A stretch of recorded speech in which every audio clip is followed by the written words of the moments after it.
देखाइएको फोटो भनेको फंगल इन्फेक्सनको जो हाम्रो छालामा हुन्छ। यसलाई हामी रिङवर्म भनेर पनि भन्छौँ। रिङवर्म सुनेपछि कुनै किराले हुन्छ बुझ्नु भएको होला, तर यो किराले नभएर एउटा डर्मेटोफाइट्स भन्ने फंगसले गर्दा हुन्छ। इन्फेक्सन प्राय जसो इम्युनिटी लो भएको मान्छेमा देखिन्छ, जस्तै डायबिटिजको पेसेन्टहरूमा देखिन्छ। यति मात्रै नभएर जो मान्छेहरूमा पसिनाहरू एकदमै धेरै आउँछ नि, ती मान्छेहरूमा पनि यो फंगल इन्फेक्सन देखिने गर्दछ। यो फंगल इन्फेक्सन सर्ने भनेको मुख्य दुईटा तरिकाले हुन्छ। पहिलो तरिका भनेको इन्फेक्टेड मान्छेलाई गएर हजुरले टच गर्नुभयो, जुन भागमा शरीरको जुन भागमा त्यो फंगल इन्फेक्सन भएको छ त्यो भागमा गएर टच गर्नुभयो भनेपछि त्यहाँबाट सर्न सक्छ। अर्को तरिका भनेको इन्फेक्टेड पर्सनको लुगाहरू लगाइदिने अथवा युज गरेको टावेललाई टच गर्यो भने त्यो केसमा पनि तपाईलाई त्यो इन्फेक्सन सर्न सक्छ।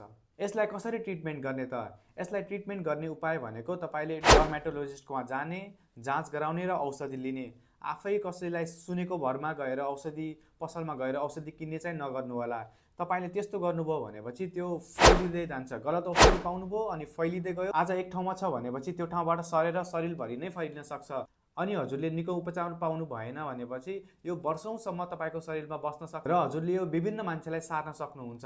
त्यसैले सबभन्दा राम्रो भनेको अस्पताल जाने, डर्मेटोलोजिस्टलाई भेट्ने र चाहिएको उपचार गर्नुपर्ने हुन्छ। यति मात्रै नभएर तपाईले आफ्नो लाइफस्टाइल मोडिफिकेसनमा पनि फोकस गर्नुपर्ने हुन्छ। मैले अघि भने जस्तै यो इम्युनिटी लो भएको मान्छेमा हुन्छ, भन्नुको मतलब डायबिटिज भएको जस्तो मान्छेमा हुन्छ। हामीले त्यो डायबिटिजमा पनि के चाहिन्छ त? हामीले डायबिटिज क्योर गर्नलाई त्यसमा फोकस गर्नु पर्यो। यति मात्र नभएर हाइजिनमा पनि फोकस गर्नु पर्यो, किनकि यो एकदमै सर्ने रोग हो। एक मान्छेबाट अर्को मान्छेमा सर्न एकदमै टाइम लाग्दैन। त्यसैले हामीले यो विभिन्न कुरामा ध्यान दिनुपर्ने हुन्छ।